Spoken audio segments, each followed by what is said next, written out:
I'm very excited today to welcome back one of my favourite guests on the podcast, Tania Elfersy. And the last time she was here, we had a very, very feisty conversation about menopause. And this time we're going to have another one, I think, similarly feisty, of talk about menopause. But I'd like to first tell you how I encountered Tania. I was writing my book several moons ago now. And I came across Tania online, and there was something she said that just really called to me. And then I started digging around and finding more stuff that just really resonated. So I think this woman is so wise. She has such a refreshing take on menopause. So welcome, Tania. It's lovely to have you back. Lovely to be back with one of my favorite podcast hosts. So what joy on both ends. We decided to do this because normally in every season I do a solo episode within the podcast, and I've been running this Menopause Matters season in the run up to World Menopause Day, which is coming up almost immediately if you're listening to this at the beginning of October. And I just thought, let's just catch up with Tania because so much has happened since we last spoke. And one of the things we talked about was the back of Davina McCall's documentaries on menopause, and that we were a bit concerned about some of the narratives there. But at that stage, we both, acknowledged that this was just happening in the UK, but we were worried and concerned that maybe this was going to spread, and we kind of both feel that it has. So, Tania, do you want to bring us up to speed with what's been going on? Yeah. So both of us thought, well, is it an experiment going on in the UK? Because how peculiar that in the past, HRT had been much more popular in the US, for example, but not so much in the UK. So it was very peculiar that there was this very aggressive campaign to change women's behaviors around menopause and medicalizing menopause.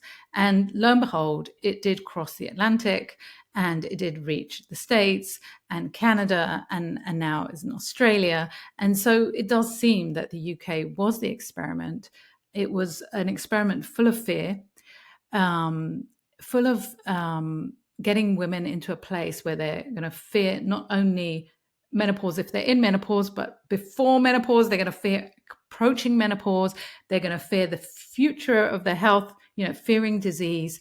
And all of that created a big push to increase HRT sales, as we saw and as we have seen in the UK. And now we see moving over to the US. So in the UK, we had people like Davina McCall spearheading the campaign. When it crossed the pond, it was people like Oprah and Hailey Berry and people like that who've come out at the forefront of what they also call a menopause revolution, as was called in the UK, except that it's not revolutionary to tell women that their bodies are designed to malfunction. That's what I feel. But somehow, both in the UK and the US, there is this message that, menopause is having a moment, and this has never been talked about before.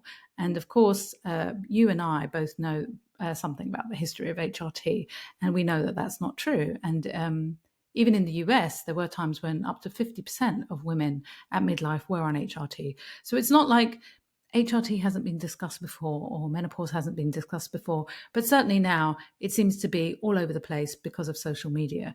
But women have been pressured before to medicalize their menopause and are being the same thing is happening today.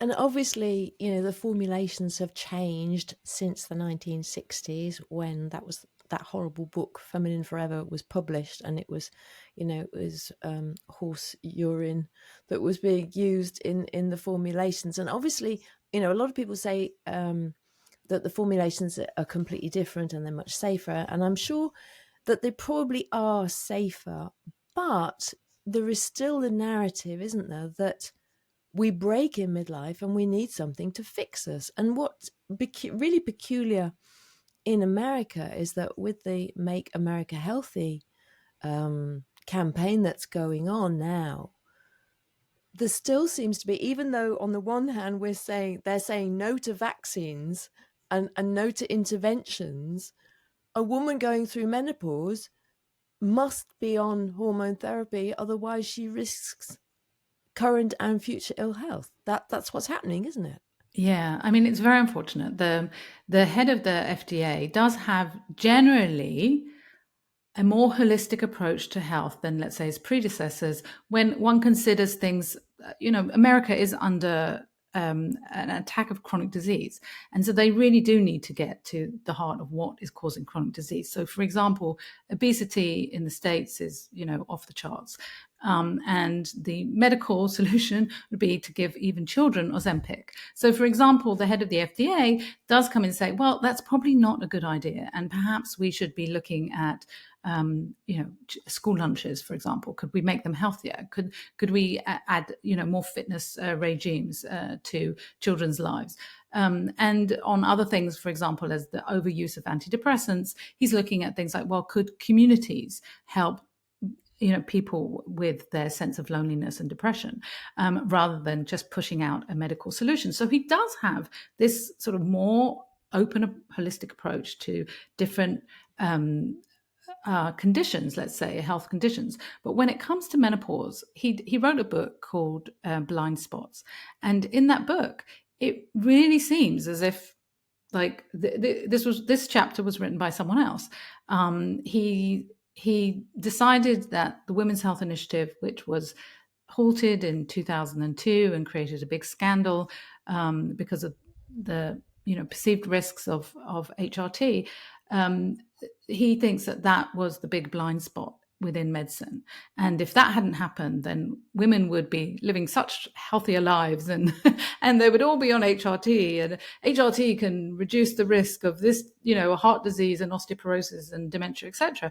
But when you go down into the research that he included in that book, he did make a major error, which is he used research that was carried out on women who had undergone a hysterectomy, often with ovary removal, and assumed relevance for all women who go through natural menopause. Now, if a woman has a hysterectomy, especially with ovary removal, she has a pre-existing condition that led to that operation, and the operation comes with its risks. So, especially with ovary removal, and it doesn't mean that if you've had this operation, then you are necessarily going to be sicker than anyone else. But there are risks involved with the operation, including higher risks of heart disease and even of early death. So to then say, oh, well, if we remove a woman's ovaries and create these increased risks, but then we give women some estrogen therapy, which allows a reduction of some of the risks, and we see this improvement, then that is relevant for all women going through natural menopause. That's a mistake, and that's a manipulation of the data.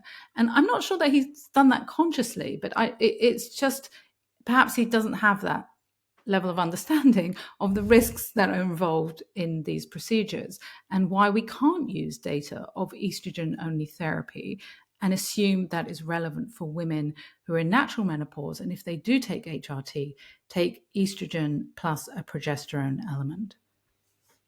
But that happens so much, doesn't it? People, they cherry pick the data.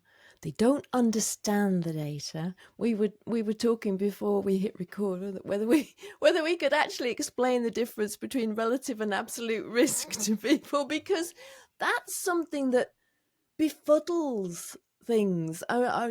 It's just, it drives me nuts actually. But maybe I will try and explain that. Let's try. So there's a lot of talk, isn't there? Well, I don't want to get off America. Let's come back to America, but let's have a little tangent. Well, as I talk about this, I'm going to put my specs on so I can see. But Professor Susan Davis is an expert on testosterone in Australia, and she's been doing a lot of social media recently because she's equally worried about this cherry picking of data and this manipulation of data, so that it's just. And of course, social media doesn't have any room for context. This is the thing. It's like you talked about, they're taking the data that applies to women who have had a full hysterectomy and had their ovaries removed, and applying it to all women. It doesn't work like that. And research on women's healthcare, we know now how dreadful it is, because we were always considered too complicated with our hormones to be considered in trials. So we know that, it's woefully inadequate. But there's so many people out there making these kind of claims, this, that, and the other. So she was talking about specifically this claim that, estrogen will reduce a woman's risk of having a heart attack by 50%. And she talked about how that the figure comes from a Cochrane systematic review of published studies. So a systematic review, I know this because I've done my master's degree now. It's where you look at absolutely everything. You go through all of the studies. So, and I did my dissertation, and I did a critical literature review where I could just pick which studies I wanted to include. I didn't have to be systematic about it. So the systematic one is where you look at absolutely everything. And it found a 50% relative reduction in heart attack risk for women who started estrogen within 10 years of menopause. But the absolute risk, not the relative, the absolute risk is very small. So the actual reduction went from 1.8% to 1.1%, which is a difference of 0.7%. It's tiny, absolutely tiny, but it's still a 50% relative reduction when you talk about the relative, that it went from 1.8 to 1.1. But when you haven't got the context of actually having the 1.8 and the 1.1, you don't know that. You just hear 50% reduction. So it means that, the real world impact is minimal, even though the 50% sounds very impressive. Right. And also, it's on estrogen therapy, which is, I've just said, these procedures given to women, the women who are on estrogen therapy no longer have a womb and often no longer have ovaries. And those procedures, in addition to their pre-existing condition that led to those procedures, increase their risk of all kinds of disease. And so they're lowering the risk that was increased from a medical procedure. There is no relevance to women that go through natural menopause. And yet women, in the UK, in the US now believe, and I see it again and again on social media, they believe they need to take HRT to protect their heart. And the problem with that is that HRT, just like all medicines, comes with risks. So even if you believed, and it's not true, that your combined HRT would reduce your risk of heart disease, it increases your risk of stroke, and it increases your risk of other conditions that can be incredibly dangerous. And oral progesterone, for example, increases your risk of depression by 20%. And I know that because it's written in the leaflet of the oral progesterone, right? And I encourage women to actually look at the studies carried out by reading, if they're taking, HRT or any medicine, to read the leaflet that comes with it. And you can also read it online. But what we're seeing in this social media age is just exactly what you were saying, the cherry picking of data and the assumed relevance for all women. So yeah, it's a real shame, because, like I said, women are taking medicine that comes with risk. They're not receiving the benefit that they've been told, but they are exposing themselves to risk. And what I should have said at the beginning when I introduced you is that, of course, you are also a fellow founder of MenoClarity with me. And we set up MenoClarity a couple of years back because we were so concerned about this manipulation of data and the lack of truth and the lack of context in the information that women were given.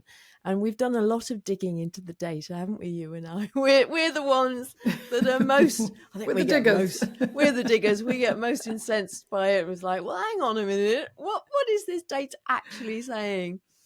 And it's infuriating, but it's this lack of clarity and lack of context that it is so dangerous, isn't it? And you've actually written an open letter in America, haven't you? Let's go back to America, where you've picked apart all of the points that have been made about hormone therapy. And I would also say, this is not bashing hormone therapy. This is bashing women not having the truth.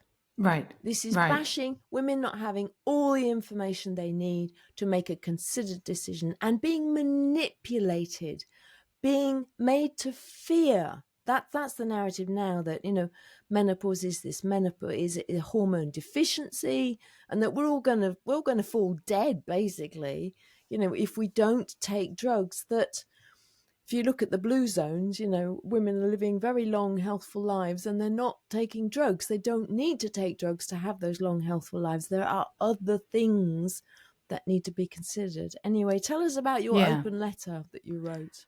Okay. So, like we said, this experiment started in the UK. It crossed the pond, and Dr. McCary, who heads the FDA, has come up waving the flag for HRT, for disease prevention, thanks to what he has written in his book. And he even hosted a panel at the FDA to talk about menopause and HRT. So first of all, I encourage anyone who really wants to go into the details and read references. I provide a lot of references in my open letter to Dr. McCary, which you can find on my website. It is a brilliant letter. Thank you. Fantastic. I hope you can reference. You can maybe include my website in the show notes. Absolutely. Yeah. And so he really goes over, 3 areas of disease prevention that he believes HRT is relevant for. One is heart disease that we've just talked about. The other one is dementia and Alzheimer's. And another one is bone health.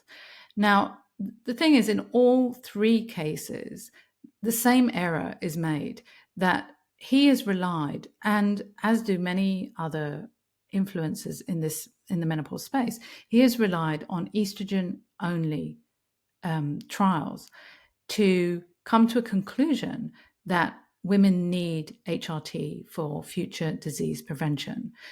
Now, it's a mistake in the way that I've explained, that there's no relevance of taking data from women who take estrogen-only therapy post-hysterectomy and often ovary removal and assume that relevance for women in natural menopause. It's just an error in the interpretation of the data. But he's not alone in doing that. So what happened is, let's go back, and you mentioned the book Feminine Forever from 1966. And when that book was written, it was incredibly influential. It started off really the hormone revolution that drove women into hormones reaching up to 50% in the US over the time. And when that book was written, the same claims were actually made without any research having been conducted. So there was just this idea of, women come to menopause and then their health just starts falling apart, because we see more women as they age having heart disease or having dementia or having osteoporosis. So it must be something to do with menopause. Now, when we look at the health of women and men, first of all, women outlive men everywhere across the world, throughout history, across all cultures. But it's interesting that we then blame menopause for women's deteriorating health, in cases where it deteriorates. Like, could it be other things? Could it be us living unhealthy lives for longer that deteriorates health, for example? Could it not be to do with menopause? And like I said, in the 1960s, when this book was published, all sorts of claims were made about estrogen therapy without any trials having been carried out, about heart disease, about dementia, about bone, for example. Since that time, trials have been carried out. And every single time, there has been a large randomized control trial that tests is, for heart disease. Does it help prevent heart disease, or does it help prevent dementia, or does it help prevent osteoporosis? The results haven't concluded that it does. In fact, there are plenty of research papers that have been written that have concluded that it doesn't. But if you just look at research on estrogen-only therapy, then you can create a different narrative. So they were sure when the Women's Health Initiative was carried out, which was this big research that was carried out for the first time. Well, there was a research called HERS carried out in the 1990s, which was the first large randomized control trial of combined hormone therapy that was carried out. And afterwards, it was the Women's Health Initiative. And neither of them found that there was a protective effect from hormone therapy, even though women had been told for decades that there was a protective effect. And even though women would be told decades later that there's a protective effect, there is no large randomized control trial that shows disease can be prevented through combined HRT. Yet that narrative is still out there, and it's still pushed on women. If we look at the claims around, let's look at dementia. Many women, I've spoken to many women who are taking HRT, not because they have terrible symptoms, but because they fear that if they don't take it, they're going to get dementia like their mother or their aunt or their grandmother or something like that, right? And that's the reason why they're taking HRT. There is no conclusive research. I'll say it again, there is no conclusive research that suggests that if you take HRT, you will lower your risk of dementia. Now, what we perhaps should be looking at, we can say, well, but don't more women get dementia than men? Isn't it something to do with their hormones? We should be looking. It must be menopause again. It must be menopause again, right? We should be looking at many other things. First of all, hysterectomies and ovary removal. Huge impact, long-term impact on health. The contraceptive pill. Huge, under-discussed, I was long-term. I was 16. Who knows what impact it has on me? Well, yes, exactly. And actually, I read many stories of women who enter early menopause much earlier than you. But when you look at their history that they share, there is this intervention of contraceptive pill in their teenage years, right? Yeah. So we don't know the long-term impact. Mm-hmm. We don't know the long-term impact of toxic cosmetic products that we use in our hair and on our skin, or toxic cleaning products that women use more often, or of all the plastic in our brains now. The plastic in their brains, exactly. And low-fat diets. No one's talking about what is the impact of low-fat diets that women, did more often than men, especially in the 1980s, right? In the 1990s. What's the impact of low-fat diets on women's brains? Artificial sweeteners, all these things that women expose themselves to more than men could have an impact on our brain. Yeah. But no, we blame menopause. And then we tell women, take HRT when there is no research, right? Yeah. And what we do have, for example, I think one of the strongest pieces of research, although it was an observational study, it included 60,000 women from the Danish study on dementia. And it showed that the more women took HRT, the higher the increase of dementia. And that was an 18-year study over 60,000 women, population of Denmark, who were at midlife.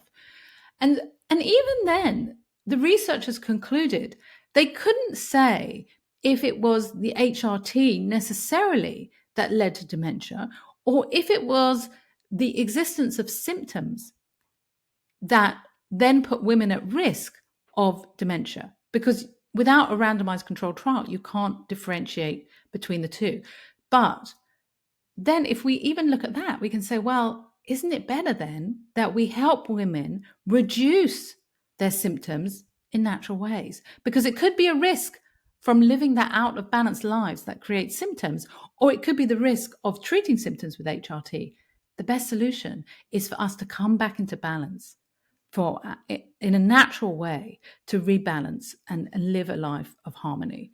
And this is not only true for dementia, it's also true for osteoporosis.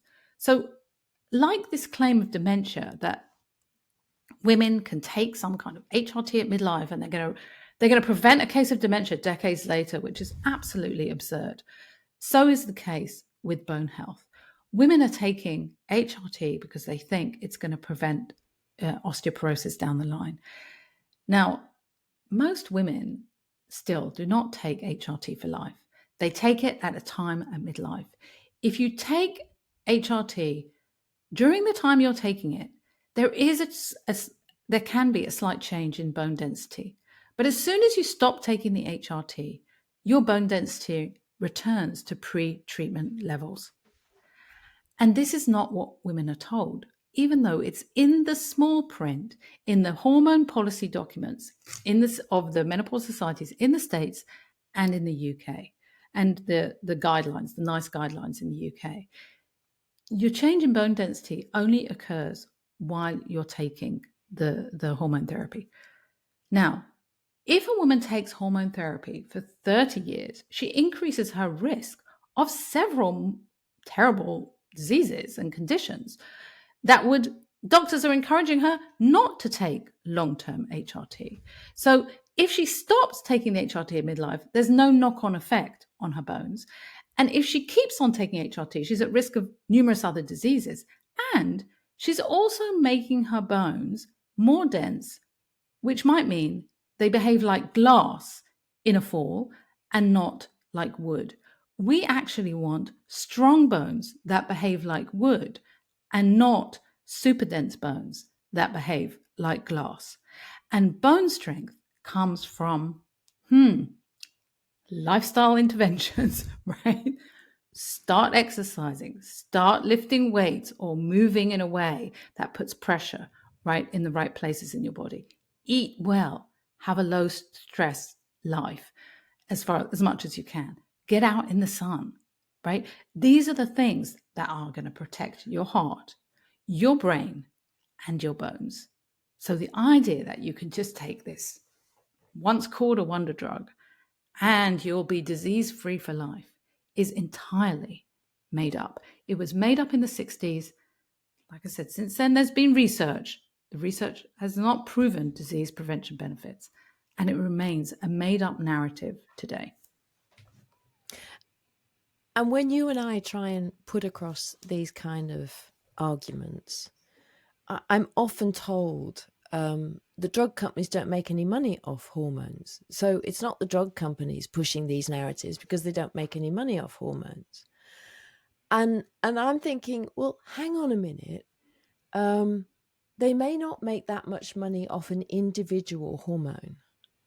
But if you can convince 50% of the world's population that they will be unhealthy unless they take this drug from about the time of 45 every day for the rest of their lives, you are going to make a lot of money.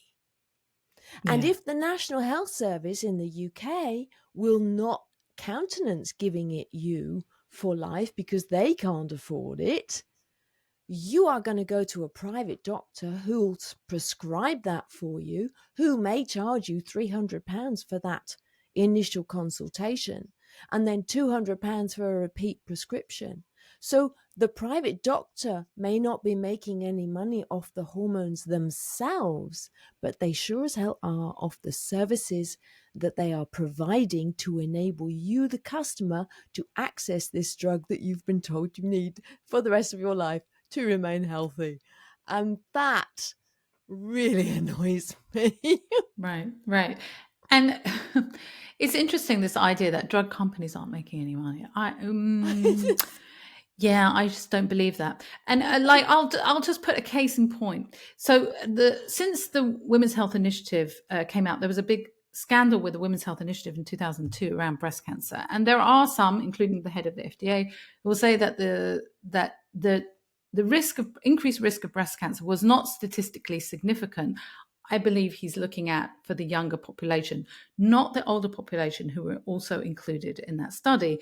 They were included in that study, by the way, women in their 60s and 70s, because back then women were told you can take HRT for life. So those women were included in that study for that reason. And they were at more risk of a number of diseases when they were taking HRT later in life.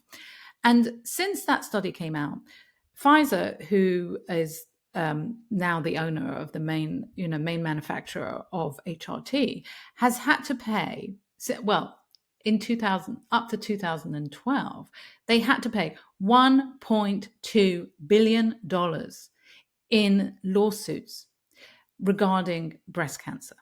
So you would imagine, okay, well, that's quite a lot of money. Like some of us would think that's quite a lot of money. And yet, and you can say, well, but wasn't it not statistically significant? Well, I don't know, because I guess they had good lawyers arguing their cases in court. And I guess the judges decided on some basis to pay up to $1.2 billion. But they pay $1.2 billion for all these lawsuits, and they still sell the drugs. And they still make a profit. And they still make a profit. So this idea that, oh no, pharmaceutical companies are not making profit, I don't know where that comes from. I don't know who's doing the maths. I don't know who's subsidizing those industries. Specifically on the hormones, because I think because they're, they're generic now, they're not branded, and therefore, they don't make money on the specific hormones themselves. But it's a volume market. If you sell enough of them, and you sell enough and it's of a them subscription basis. A subscription basis forever. You're gonna make a fair amount. I'd like that business model. I'd be quite happy with that. Yeah. If I could come up with a product that every 45-year-old woman wanted to take and for the rest of her life, Yeah. And I'll be flying. And I think the incredible thing is when you scratch the surface a bit of what's actually been going on with this campaign of fear around menopause, you do find the pharmaceutical manufacturers just there behind the scenes, and you will see their influence on media and on influencers, etc. And why would they do that if there was no profit to be made? I mean, there are shocking things out there. I mean, there is so much. Well, we could talk about conflicts of interest, and I've got some data on that because I've just recently written a piece about a study that was published in the British Medical Journal about conflicts of interest. But first of all, to me, it is very shocking that a Japanese pharmaceutical company sponsored the all-party parliamentary group on menopause in the British Parliament.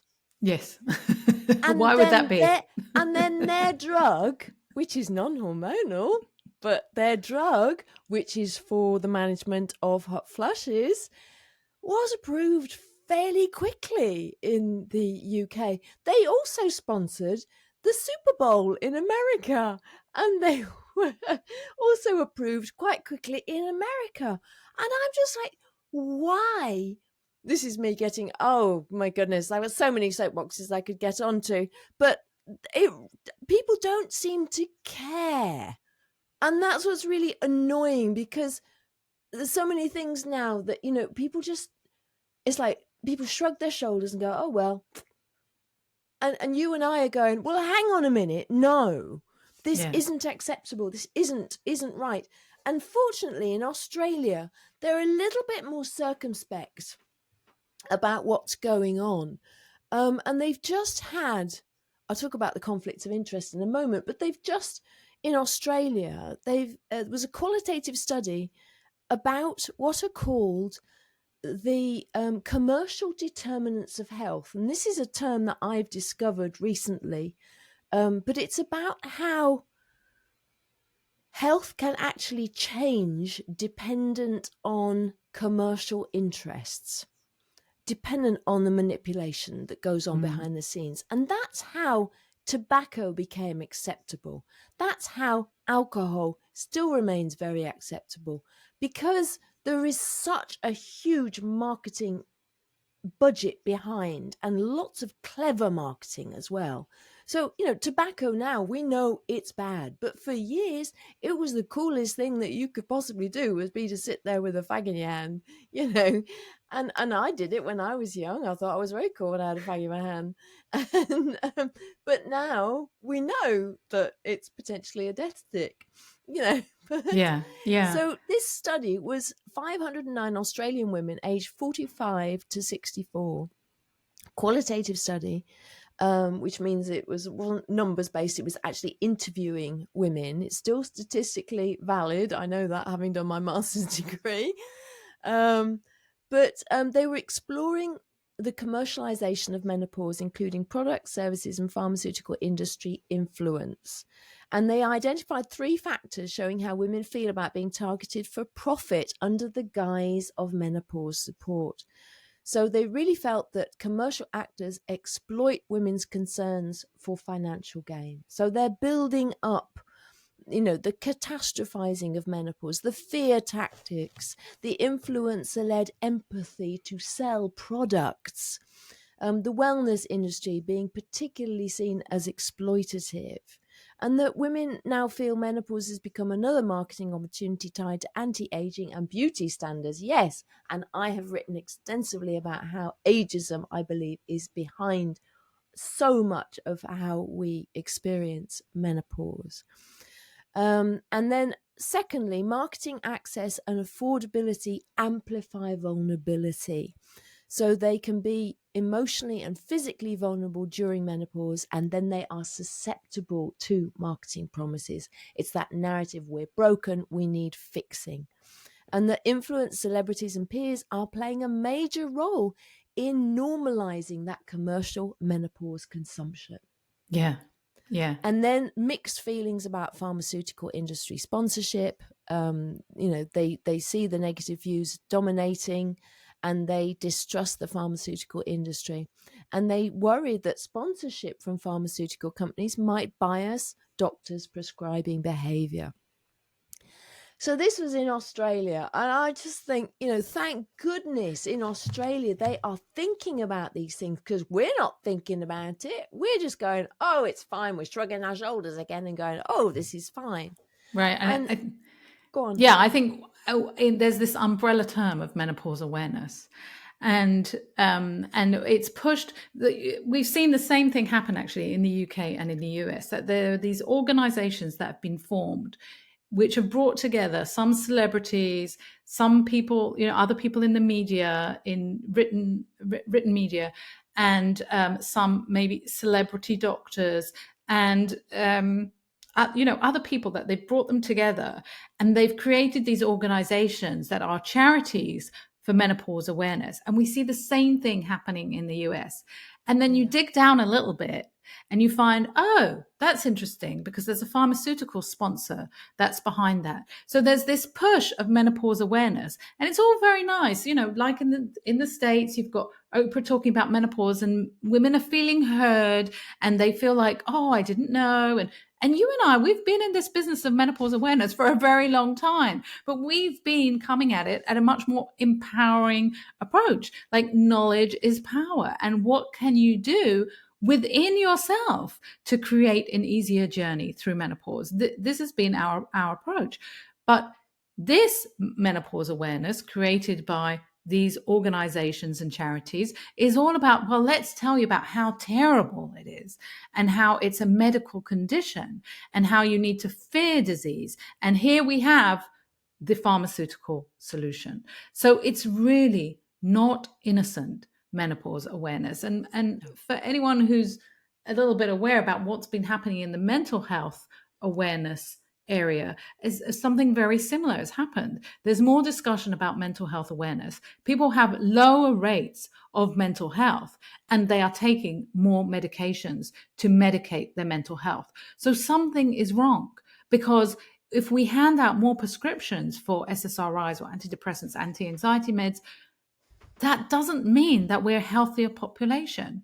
Yeah. When people make it their identity to take one of these medicines, just like HRT is becoming a sort of a lifestyle product, and you can read an innocent report about some woman in her career, and then she'll just drop in, oh, and I take HRT because that's part of my identity.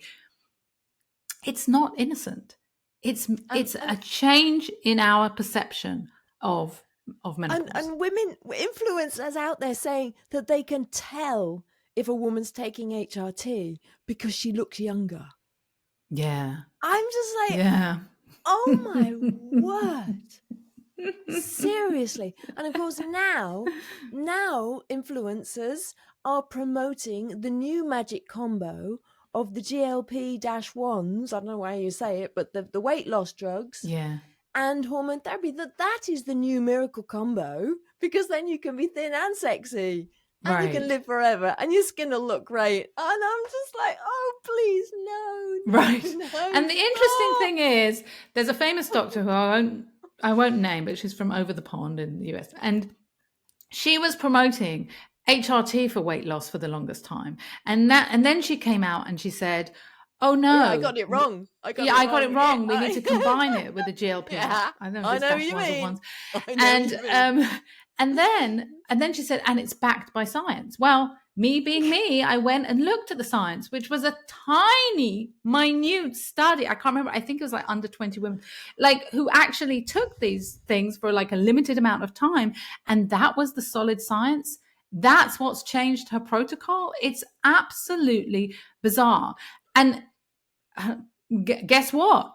Women who might be thinking this is the magic combo. If you are taking combined HRT and a GLP-1, I think it's GLP-1 or GLP/1, if you're taking that combination, you need to watch out, because the GLP-1 reduces the impact of progesterone, which then exposes you to a higher risk of endometrial cancer, which is a cancer of the lining of the womb, because it's somehow neutralizing what the progesterone is doing within your combined HRT. And the British Menopause Society have put out an announcement on that. But, you know, who knows? Who read that? Like, beyond a few of us in these circles, because I can see that it's still being promoted as a magic combination, when actually it's a very risky combination. And it's not one that has been researched over the long term.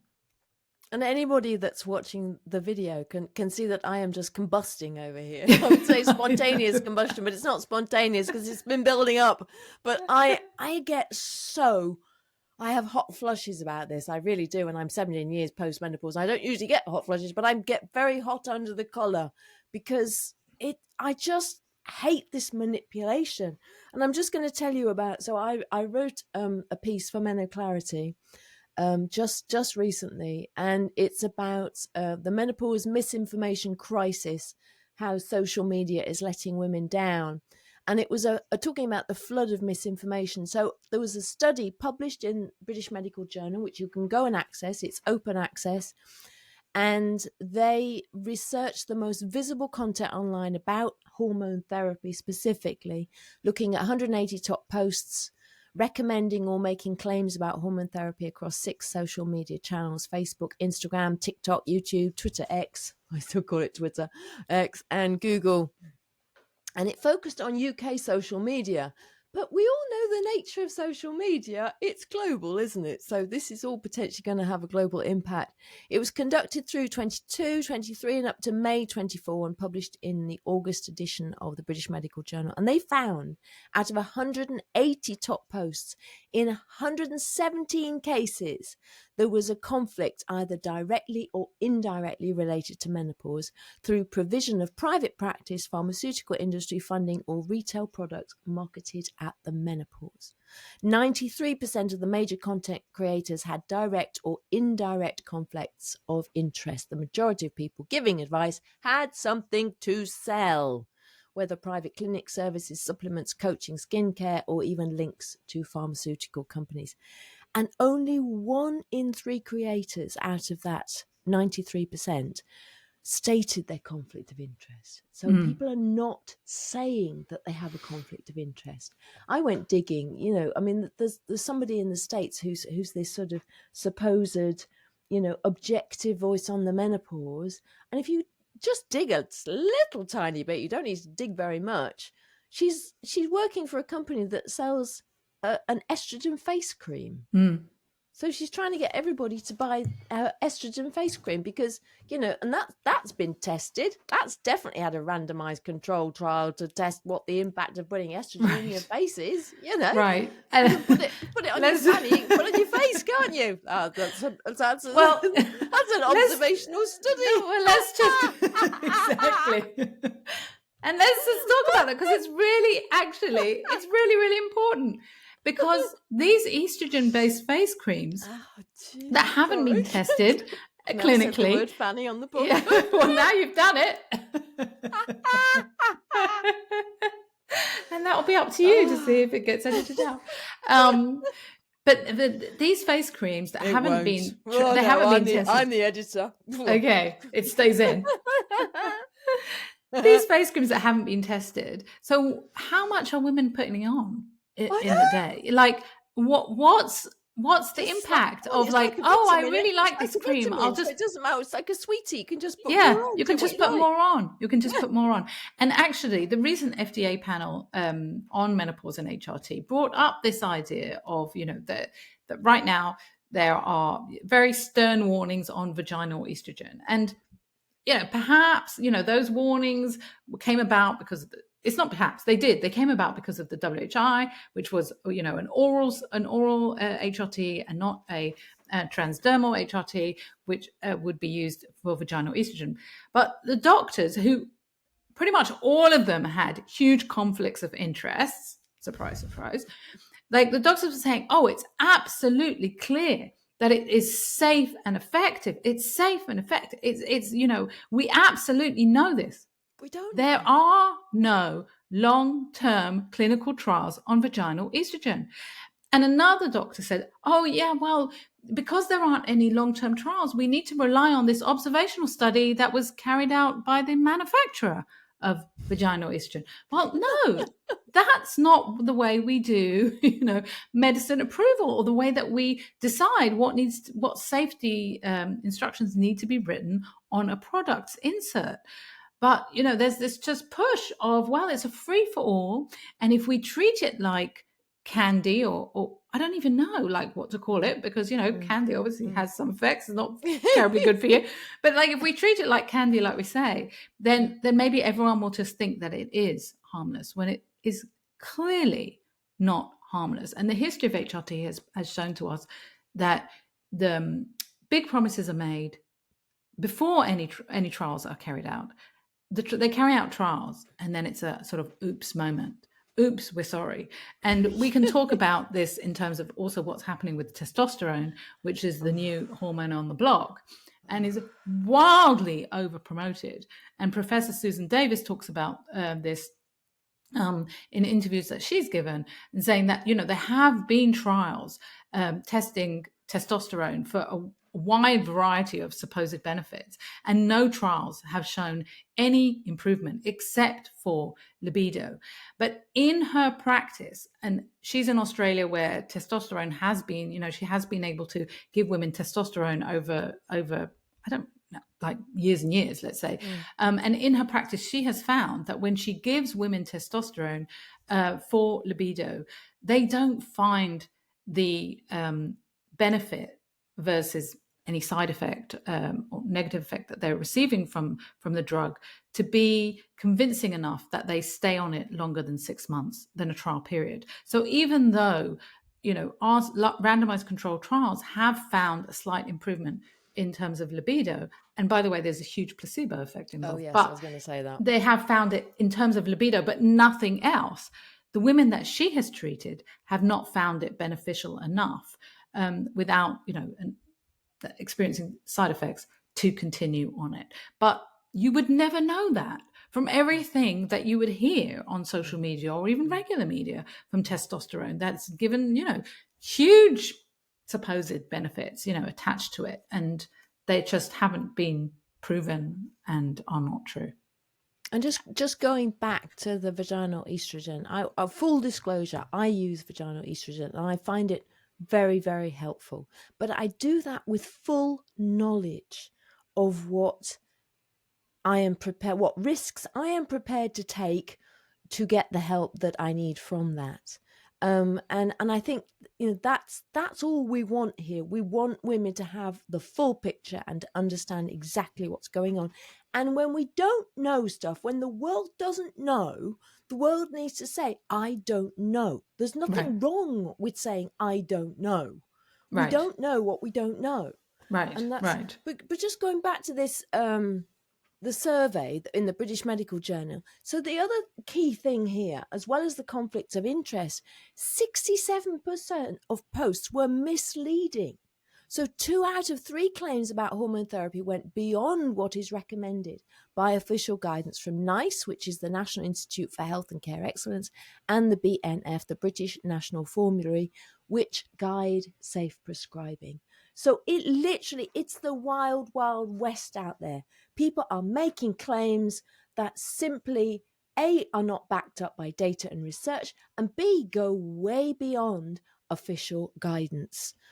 So women are being bombarded with marketing dressed up as medical advice, and it's really, really worrying. And that's why you and we get so passionate about this, isn't it? Exactly. And one of the ways that's done is, I've seen this several times, is that doctors, menopause doctors, who I will not name, say, oh, I've carried out this survey among my patients, and we have found that HRT or testosterone or whatever it is does this.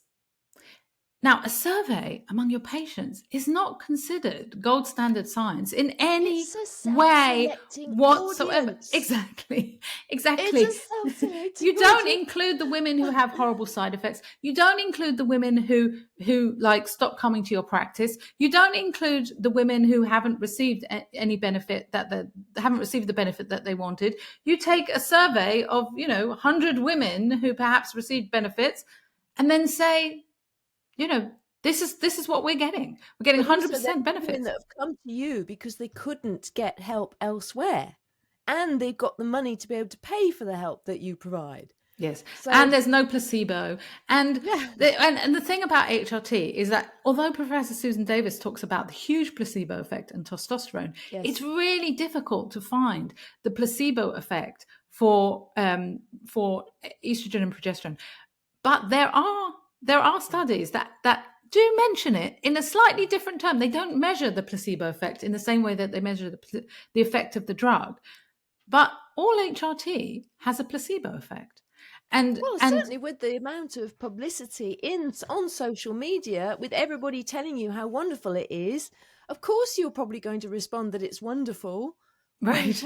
Because it's like, oh, I've been told it's wonderful. We know the power of marketing. Right. I bought the anti-aging products that told me it was all going to be fantastic and do great things. I believe all that. Right. And the thing is that when you see, and I've seen so many of these posts on social media as well, women saying, I started my HRT and within 2 days, like all my symptoms has disappeared. That's the placebo effect. If it was your hormones, you'd be overdosing by week 2. That's what it is. And the more that women have to struggle for HRT, the placebo effect gets even bigger. So if you remember when there was this, what's called the Davina McCall effect, that after the documentaries, there was a huge rush for women to get HRT, but otherwise they're going to get dementia, or whatever story they were sold. It was that story and others. Then all these women started to try and they went to get their HRT, and then there was a shortage, but just of some products, but not all products. And that made the media. And then women felt even more desperate. And it just became like, oh, that's what I need to get my hands on. That's what's going to save me. And again, the placebo effect just goes through the roof in those cases. So, yeah. We could talk about this forever, couldn't we? Yes. We probably can't, but we've covered a lot. We have covered a lot, and I hope everybody listening or watching has got a lot of value out of this. I mean, I just always say, stay curious, question who is saying what and why, and does it work for you? Does it help you? If it doesn't, just ignore it. Right. And goodness. On the bright side, I am seeing in the UK, not necessarily in the US, but in the UK, I think I'm beginning to see this sort of calming down after women sort of rushed out to get HRT because they were told it was just the answer for all problems now and in the future. And then many realizing, oh, it doesn't really make me feel that great. I'm having side effects. I'm reading a little bit more. I'm realizing it doesn't have the protective effects that I thought it did. And there is a sort of like calming down, I'm seeing a little bit in the UK, and like after the rush and after the hype, women are sort of like, and I'm speaking to women who are also saying, I really didn't want to be on a pharmaceutical product for the rest of my life. I'm not really sure how I got here, right? And what else? Yes, exactly. But what else can I do? So, that might, hopefully things will calm down. Women, I encourage you. There's so much information that exists on the MenoClarity website, also on my website. Like we said before, my open letter to Dr. McCary, from the head of the FDA, that has so many references in. There's a lot of information out there that's not hype, that's not fear-driven, that's really just helping you find your way through these years of change, and hopefully you can have an easier time.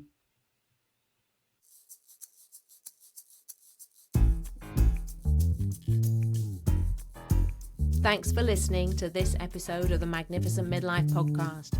If you enjoyed it, please subscribe, follow, and share it. Also, giving a 5-star review really helps get the word out. You'll find the show notes at magnificentmidlife.com. That's also where you can get my book, Magnificent Midlife, Transform Your Middle Years, Menopause and Beyond. Make the very best of your next chapter. Help me change the world, one magnificent midlife woman at a time.